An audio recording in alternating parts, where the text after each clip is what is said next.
آج میں نے سپریم کورٹ آف پاکستان میں آرٹیکل 184(3) کے تحت پٹیشن دائر کی ہے، جس کے ذریعے میں نے کمشنر راولپنڈی کے بیان پہ الیکشن کمیشن کی طرف سے جو انکوائری ہوئی ہے اس کو چیلنج کیا ہے، نمبر 1۔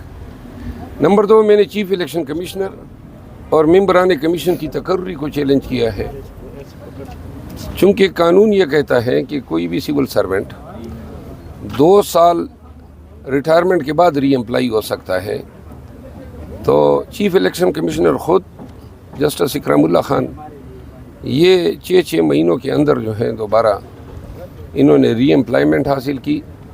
پھر ایک قانون یہ بھی ہے کہ جو پنشن لیتا ہو وہ سرکار سے دوسری تنخواہ نہیں لے گا، اور اسی طرح جو وکلاء لیے ہیں ڈائریکٹ، چونکہ الیکشن کمیشن آف پاکستان کو آزاد ہونا چاہیے، اس کی انڈیپینڈنٹ حیثیت ہونی چاہیے۔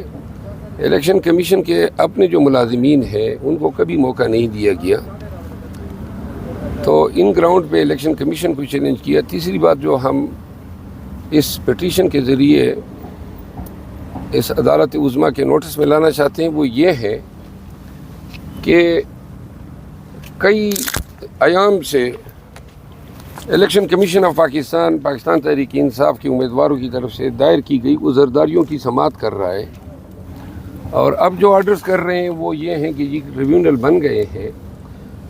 سیکشن 9 الیکشن ایکٹ 2017 کے تحت پروسیڈنگ جو الیکشن کمیشن کے سامنے ہے وہ انکویزیٹوریل ہے، یعنی انہوں نے اپنا ہی فارم 45 ہمارے فارم 45 کے ساتھ چیک کرنا تھا، جو اتنا بھی نہیں کیا گیا، اور ملک بھر میں وسیع پیمانے پہ نتائج میں دھاندلی کی گئی۔ پاکستان کی آئینی، قانونی، جمہوری اور سیاسی تاریخ کی اتنی بڑی چوری کبھی نہیں ہوئی ہے، اور اپنی اہمیت کے حوالے سے یہ کیس جو ہے وہ انتہائی اہم نوعیت کا ہے، جس میں بنیادی حقوق انوالو ہیں، پاکستانیوں کے حق ووٹ جو چوری کیا گیا ہے۔ تو لہٰذا سپریم کورٹ آف پاکستان کے سامنے ان گزارشات کے ساتھ میں نے آج پٹیشن دائر کی ہے۔ میں نے اس میں یہ بھی استدعا کی ہے کہ حکومت سازی کے عمل کو 28 فروری سے قبل جو ہے اس کو سٹے کیا جانا چاہیے، تاکہ اگر جینوئن جو امیدواران ہیں جو جیتے ہوئے ہیں ان کی ممبرشپ ریسٹور ہوتی ہے تو پورے یہ جو لینڈسکیپ ہے حکومت سازی کا وہ تبدیل ہوتا ہے۔ ہم نے اپنے تئیں بحیثیت سپریم کورٹ آف پاکستان کے ایک وکیل کے اور بحیثیت ممبر نیشنل اسمبلی آرٹیکل 5 آئین کے تحت یہ میری ایک ڈیوٹی ہے کہ میں ایسے سگنیفیکنس معاملات پہ اپنے فرائض ادا کروں، تو لہٰذا میں نے پٹیشن آج دائر کر دی ہے۔ امید ہے کہ جلد یہ بینچ کے سامنے مقرر ہوگی۔ اس میں انتہائی اہم نوعیت کے معاملات میں نے اٹھائے ہیں، اور جس پہ پاکستان کی سیاسی اور جمہوری تقدیر جو ہے وہ انحصار کرتی ہے۔ امید ہے کہ سپریم کورٹ آف پاکستان کی میری استدعا تو یہ ہے کہ پوری سپریم کورٹ اس کو سنے، کیونکہ اس سے اہم نوعیت کا مقدمہ کبھی آیا ہی نہیں ہے۔ اچھا شیر افضل مروت صاحب، آج آپ نے سپریم کورٹ میں پٹیشن دائر کر دی ہے۔ 28 فروری کو آپ نے کہا جو حکومت بننے جا رہی ہے، حکومت سازی ہوگی، اس کو روکا جائے، یہ مطالبہ کیا گیا آپ کی جانب سے، تو کیا اس وقت ملک افورڈ کر سکتا ہے، اور کتنا اس کو مزید لنگر آن کیا جا سکتا ہے؟ کیونکہ اگر یہاں سے روک دی جاتی ہے تو پھر معاملات تو بہت آگے چلے جائیں گے۔ نہیں، سپریم کورٹ صرف اتنے دورانیے کے لیے روک دے کہ جب تک یہ اس مقدمے کو فیصلہ کر لے۔ اب بڑا آسان سا ہے، جو کمشنر راولپنڈی کا بیان ہے، اس کے بعد اس کے تاثر کو زائل کرنے کے لیے ڈی آر او سے بیان دلوائے گئے، پھر اس کو مجبور کر کے دوسرا بیان دلوایا گیا۔ ملک میں بہت ساری سیاسی شخصیات نے، پارٹیز نے، بشمول جماعت اسلامی، پیر پگاڑا صاحب، اچکزئی صاحب، ان سب نے ان الیکشن کا جو ہے وہ ان کو رگ کہا ہے۔ تو لہٰذا یہ انتہائی سنگین نوعیت کے الزامات ہیں ان ڈی آر اوز کے خلاف، ان آر اوز کے خلاف، الیکشن کمیشن کے خلاف۔ ان کی تحقیقات تو ہونی چاہیے نا۔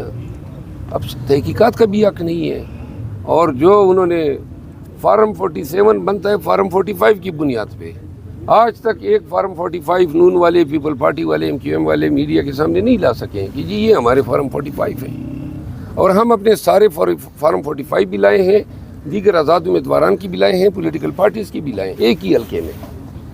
اب 24 فارم 45 ایک جیسے ہیں، اور فارم 47 جو ہے وہ کس فارم 45 پہ بنائے ابھی تک نہ ہمیں علم ہے، نہ الیکشن کمیشن آف پاکستان کو علم ہے، تو لہٰذا اس کی جانکاری ہونی چاہیے۔ ان کو حکومت بنانے کی جلدی ہے۔ آج جو پنجاب اسمبلی میں اجلاس بلایا ہے، اس سے یہ تاثر مل رہا ہے کہ ان کو شاید سمجھ آ رہی ہے کہ اب وہ اگر تاخیر ہوتی ہے تو حکومت نہیں بنا پائیں گے، تو لہٰذا یہ انتہائی اہم نوعیت کا مقدمہ ہے، اور شاید چند ایک ایسے مقدمے اور بھی آج دائر ہو رہے ہیں، ان سب کو یکجا کر کے سپریم کورٹ آف پاکستان سے التجا ہے کہ اس کو سنیں۔ PTI کی جانب سے احتجاجی کال دی گئی ہے پنجاب اسمبلی کے باہر، تو کیا آج کے دن احتجاج کرنے سے کوئی فائدہ ہوگا؟ کیونکہ نون لیگ ایک کلیم کر رہی ہے کہ ہم نے نمبرز پورے کر لیں، بلکہ 200 کی فگر اس وقت بتائی جا رہی ہے جو کہ ان کے پاس ہیں ممبران۔ یہ 300 کی فگر بتا دیں کہاں سے لا رہے ہیں، یا تو لوٹے جو ہیں بنوا کے اپنے ساتھ شامل کر رہے ہیں، یا پھر جو چوری شدہ نشستیں ہیں ان پہ اپنے بندوں کو بتا رہے ہیں، تو یہ 300 بتا دیں یا 200 بتا دیں کوئی فرق نہیں پڑتا۔ تو اگر وہ کے حوالے سے ایک درخواست سپریم کورٹ میں آئی جس میں چیف صاحب نے درخواست گزار کو جرمانہ عائد کر دیا، اور اس سے پہلے بھی جو الیکشن کمیشن کے حوالے سے درخواستیں تھیں اس میں چیف صاحب یہ کہتے رہے کہ الیکشن کمیشن ایک آئینی ادارہ ہے، تو آپ کی درخواست پہ بھی کہیں ایسا نہ ہو کہ کوئی جرمانہ عائد ہو جائے، یا کچھ وہ جو ثبوت مانتے کہتے ہیں رسیدیں دکھاؤ؟ گزارش یہ ہے، فریاد کرنا، شکایت کرنا ہر شہری کا حق ہے۔ اب اگر اس ڈر سے کہ جی جرمانے عائد ہوں گے کوئی عدالت ہی نہ جائیں، فیصلہ آنے دو، دیکھتے ہیں یہ ان کے ساتھ کیا کرتے ہیں۔ شیر افضل مروت صاحب، مریم نواز صاحبہ کو کیسے دیکھ رہے ہیں بطور CM پنجاب؟ عمران ریاض کی گرفتاری سے جو ہے آغاز ہو گیا ہے کہ کس طرح کی حکمرانی ہوگی۔ عمران ریاض اپنے ضمیر کا قیدی ہے۔ اس شخص کی پاکستان میں بنیادی انسانی حقوق کی آزادی کے لیے اور لوگوں میں شعور لانے کے لیے بڑی قربانیاں ہیں۔ یہ پاکستان کا اثاثہ ہے۔ جس طریقے سے ان کو گرفتار کیا گیا، جس طرح اس کے بنیادی حقوق پامال ہوئے، حیثیت پاکستانی میں اس کی شدید مذمت کرتا ہوں۔ عمران ریاض تو باہر آ جائے گا، لیکن اپنے حکومت کے آغاز میں ہی ایسے کبھی حرکات کر کے انہوں نے اپنا چہرہ جو ہے بگاڑ دیا ہے عوام کے سامنے۔ انٹرا پارٹی الیکشن میں کیا انتظامات مکمل ہو گئے ہیں، اور انٹرا پارٹی الیکشن میں آپ خود بھی حصہ لے رہے ہیں؟ نہیں، خان صاحب نے علی ظفر صاحب پہ ہاتھ رکھ دیا ہے، تو ہمارے لیڈر جس پہ ہاتھ رکھتے ہیں ہمیں قبول ہے۔ علی ظفر صاحب منجے ہوئے سیاستدان بھی ہیں، اعلیٰ پائی کے وکیل بھی ہیں۔ میں نے کل ان کو فون کر کے مبارکباد دی، اور خان کے اس فیصلے کے پشت پہ میں ان کی سپورٹ کروں گا۔